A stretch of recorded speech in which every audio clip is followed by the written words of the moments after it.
आखिर तेजस्वी के आगे कांग्रेस को झुकना पड़ा। जी हाँ, बताऊं आपको कि कांग्रेस के जो बड़े नेता हैं, पूर्व सीएम रहे अशोक गहलोत तेजस्वी यादव के आवास पर पहुंचे हैं और मनाने पहुंचे नाराज तेजस्वी को। इसके बाद बड़ा बयान दिया है। आखिर तेजस्वी के आगे कांग्रेस को झुकना ही पड़ा। सबसे पहले सुनिए कि मिलने के बाद क्या कुछ अशोक गहलोत कहते नजर आ रहे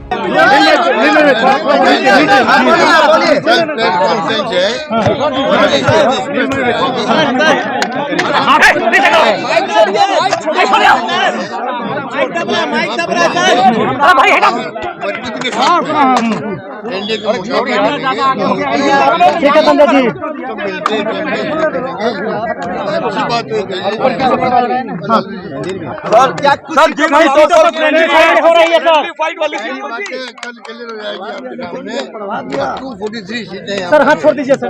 243 सीटों में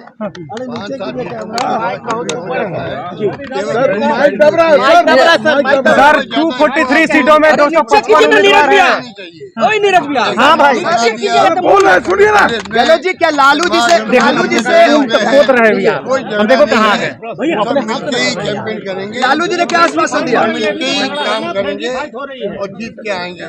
सुना आपने। देखिए, उन्होंने ये कहा है कि मुलाकात हुई है, लालू यादव से अच्छी बातचीत हुई है बिल्कुल, और जो है कल जो है वो एक साझा प्रेस कॉन्फ्रेंस की जाएगी और सब कुछ साफ हो जाएगा। तेजस्वी ने भी यही कहा था कि साझा प्रेस कॉन्फ्रेंस कर सब कुछ साफ करेंगे, लेकिन ये बहुत लेट हो गया। आप देखिए, वोटिंग शुरू होने पहले चरण के मतदान में अब सिर्फ 2 हफ्ते का समय है। 15 दिन बाद जो है पहले चरण का मतदान है और ऐसे में अभी तक सीट शेयरिंग फाइनल नहीं हुई है महागठबंधन में।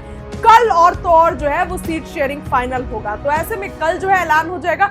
अशोक गहलोत भागे भागे पहुंचे और कांग्रेस का जो एक अकड़ था, कांग्रेस ये कहती है कि वोटर अधिकार यात्रा के चलते हम बिहार में और मजबूत हुए हैं, तो ये जो है वो घमंड टूटा है। तेजस्वी बिल्कुल नहीं झुके। तेजस्वी तो उतनी ही सीट पर ना भैया चुनाव लड़ रहे हैं। तेजस्वी तो 143 ही सीट पर चुनाव लड़ रहे हैं। पिछली बार 144 पर लड़े, इस बार 143 पर चुनाव लड़ रहे हैं। कम तो एक ही सीट हुई, लेकिन कांग्रेस की रसीद कम हुई। जो 70 सीट थी वो 61 सीट हो गई।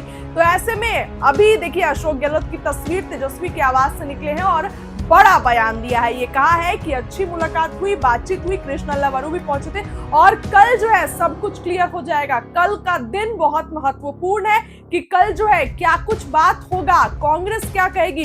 कई सीटों पर इन लोगों के फ्रेंडली फाइट हो रहे हैं 11 सीटों पर, तो ये सब पर भी जो है एक कहीं ना कहीं चिंता का विषय है कि गठबंधन में ही है, लेकिन सीट अपने प्रत्याशी भी उतार रहे हैं और वहां पर जो है कांग्रेस भी अपने प्रत्याशी उतार रही है। तो ये जो है एक चिंता का विषय है। अशोक गहलोत ने बाहर निकलते ही बता दिया है कि अंदर क्या बातचीत हुई, अंदर किस किस मुद्दों पर बातचीत हुई और क्या क्या जो है वो तेजस्वी यादव ने कहा, हामी भरी गई और बिल्कुल जो है पॉजिटिव बात हुई, वो कहते नजर आ रहे हैं। एक बार फिर से आप उनकी बातों को सुनिए।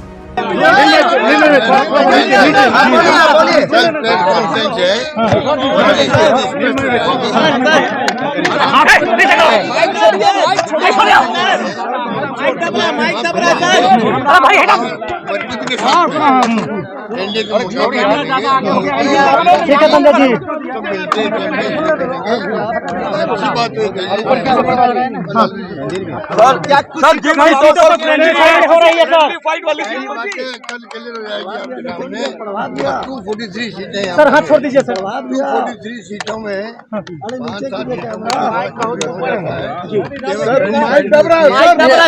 सर 243 सीटों में 255 उम्मीदवार हैं।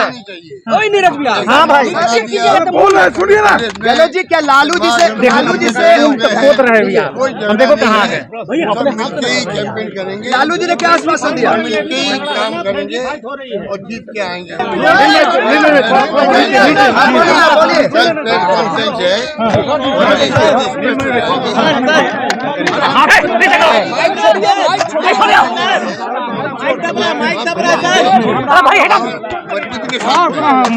एनडीए के मुकाबले ठीक है संजय जी। तो मिलते अच्छी बात हुई हो रही है सर। कल क्लियर हो जाएगी आपके सामने। 243 सीटें सर हाथ छोड़ दीजिए सर। 243 सीटों में 5-7 सर 243 सीटों में 255 उम्मीदवार हैं। हाँ भाई सुनिए ना गहलोत जी, क्या लालू जी से सोच रहे हैं भैया, हम देखो कहाँ है। मिलके ही कैंपेन करेंगे, लालू जी ने क्या आश्वासन दिया? मिलके ही काम करेंगे और जीत के आएंगे। जितना शोषण हुआ है इस सरकार में शायद ही कहीं हुआ होगा। जितना इस्तेमाल इन लोगों को किया गया है, जितना अन्याय जीविका दीदियों के साथ किया गया है, और कहीं नहीं किया गया।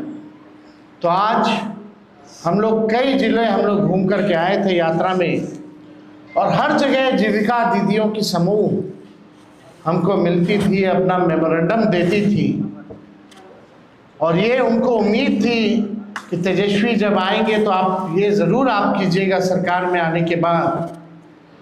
सभी जीविका दीदियों के प्रति हमारा सम्मान है और हक दिलाना, न्याय करना हमारी जिम्मेवारी। उन सभी जीविका दीदियों की बात को सुनकर के हम लोगों ने राय मशवरा करके, अध्ययन करके, साइंटिफिक तौर पर हम लोगों ने निर्णय लिया है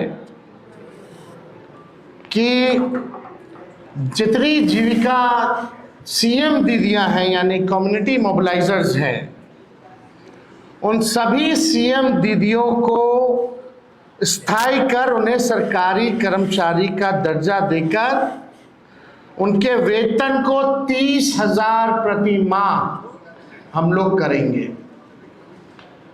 ये कोई मामूली घोषणा नहीं है, ये कई वर्षों से हमारी जीविका दीदियों की मांग रही है कि जीविका दीदियों को स्थायी किया जाए। आज कोई काम होता है गांव में, देहात में, शहरों में, बिना जीविका दीदी के वो काम संपन्न नहीं हो पाता। लेकिन उनको मिलता क्या है? कुछ नहीं।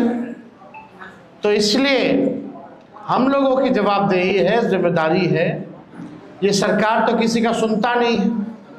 रिटायर्ड अधिकारी हो, भ्रष्ट अधिकारी हो, भ्रष्ट सरकार हो, इनको इन लोगों के दुख से कोई लेना देना नहीं।